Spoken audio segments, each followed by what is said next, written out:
Do you think security has fared better in the 4 years of you being governor? And how better would you handle security in Lagos State? I would have wanted a longer time to explain, because you've touched on very critical things.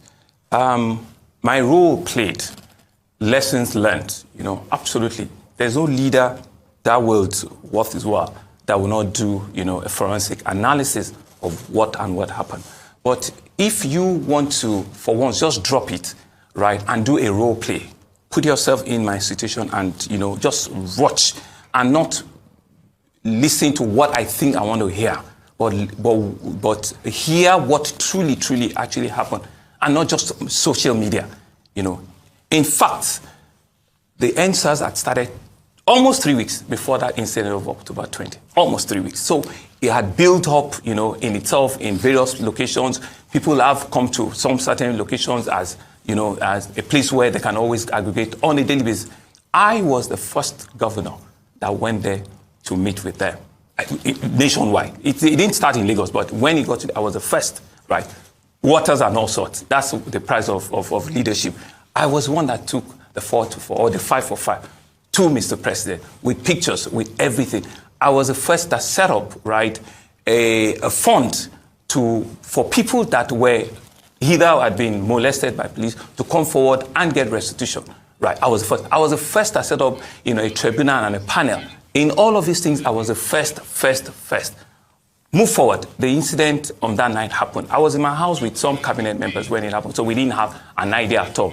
In terms of the question they asked, who ordered the shooting and also, who ordered for a CPS not to listen to me when I went to Magodo the other day?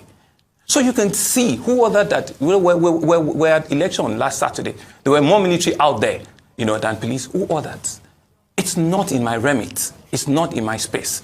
But if we just drop it for 1 second and just do a role play, right, and ask what were my own actions before, during, and after. I went out that night. I went to all the hospitals, that we could have patients. I went out at 12 midnight, right, that night, and I saw things for myself. And I reported what I saw. 8 o'clock the following morning. At 10, 11 o'clock, things could have changed. But I reported what I saw, right? And I would not deny what I didn't see to what people want me to say. And I want to speak to the youth and say that, indeed, I am a father. I'm a leader. I'm a man that truly understands the pain that parents bear, the challenge that you have as a young person. I have been a starter myself. At 25, I own a small company that crashed at 26. I've lost money before. I understand what it is for a young person to be out there sweating yourself out and not being able to meet up what it is. So I will be the least person that will disenfranchise or that will mess them up. So the lessons and the learning of NSAS is not lost on me. Will we do a few things differently? Yes, we will, right? But I just need to say that we need to leave this idea around there was a big bust that happened. No. And one other thing, right?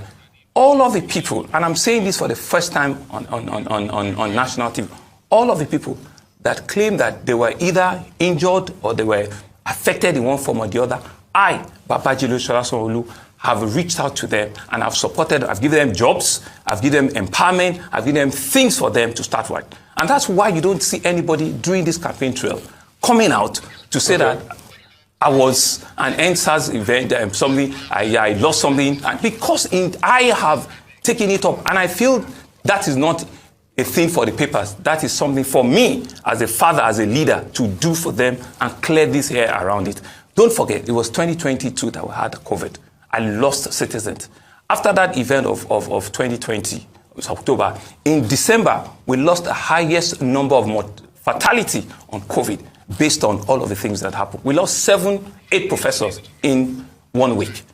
And so let's be big and see the bigger picture, right? And people have asked me, what are the things, that always bleeds your heart when you wake up? Is the fact that my young kids, my unicorns, my self-start young people do not do a role play for 1 second.